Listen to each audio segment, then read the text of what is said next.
موعد أول مباراة لمنتخب العراق في دور المجموعات في إطار الجولة الأولى من أمام منتخب إندونيسيا. نتعرف على الموعد والتوقيت والقنوات الناقلة لموعد أول مباراة لمنتخب العراق في كأس آسيا.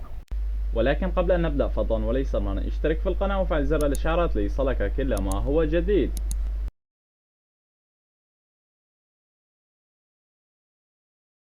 موعد المباراة يوم الاثنين 15/1/2024 بين منتخب العراق وأندونيسيا في إطار الجولة الأولى من دور المجموعات لبطولة كأس آسيا لموسم 2023، وستنطلق بداية المباراة في تمام الساعة 5:30 عصرا بتوقيت مكة المكرمة، وبتوقيت العراق وسوريا، وبتوقيت مصر في تمام الساعة 4:30 عصرا.